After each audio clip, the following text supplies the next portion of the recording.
सद्गुरू श्री ब्रह्मचैतन्य महाराज गोंदवलेकर यांचं प्रवचन 1 एप्रिल. संगतीचे जीवनात अतिशय महत्त्व आहे. आयुष्यात संगतीला फार महत्त्व असते. संगतीचा परिणाम विनासायास आणि बराचसा नकळत होत असतो.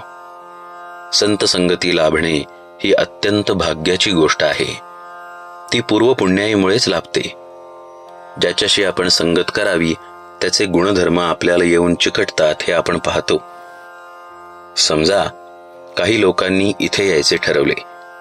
एकाने विचार केला की आपण पायीच जाऊ, दुसरा बैलगाडीने निघाला, तिसऱ्याने आगगाडीने प्रवास केला, तर चौथा मोटारने आला. सर्वजण जर एकाच ठिकाणाहून निघाले तर साहजिकच मोटारीने येणारा सर्वात लवकर पोहोचेल. म्हणजे ज्याच्याशी संगत केली त्या वाहनाचे गुणधर्म त्याला विनासायास लाभले. संगतीची दुसरी गंमत अशी की ज्याच्या संगतीत आपण जातो त्याच्या पुढे आपले कर्तृत्व लोप पावते.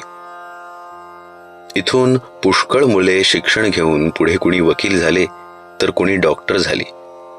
परत इथे आल्यावर त्यांनी इथल्या मुलींशी लग्ने केली.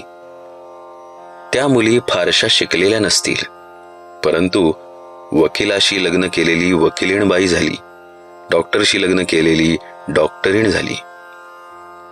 असे जर देहाच्या संगतीने सामान्य माणसाचेही गुणधर्म आपल्यात येतात तर सत्संगतीचा परिणाम किती होत असला पाहिजे. आपण तिकीट काढून गाडीत बसतो.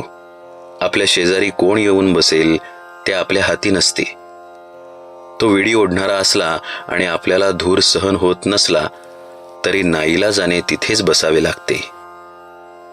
व्यसनी किंवा विषयी माणसाची संगत ही अशी तापदायक, घातक असते. उलट सत्पुरुषाची संगत ही उत्तम, लाभदायी ठरते.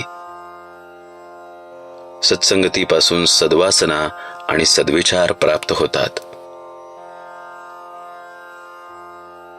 एखादा साधू बैरागी असेल, झाडाखाली बसला असेल, तो स्वतः उपाशी असेल तर त्याच्याकडे येणारी मंडळीही उपाशी राहतील.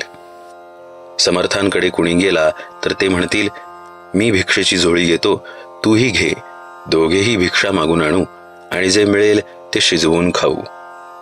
पण संत गृहस्थाश्रमी असेल तर आपल्याकडे येणाऱ्याला तो वाटेल ते करून खायला घालील. अन्नानुसार वासना बनते, म्हणून संता घरचे अन्न मागून घेऊन खावे.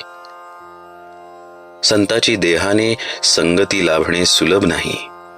तो राहत असेल तिथून आपण लांब राहत असू आणि जवळ राहत असलो तरी प्रपंच कामधंद्यामुळे 24 तासात त्याच्या सान्निध्यात कितीसे राहता येणार.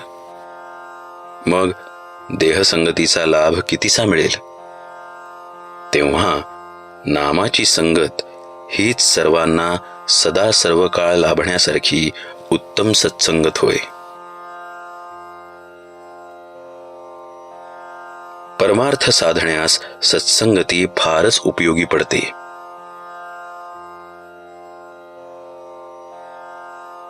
जानकी जीवन स्मरण जय जय राम.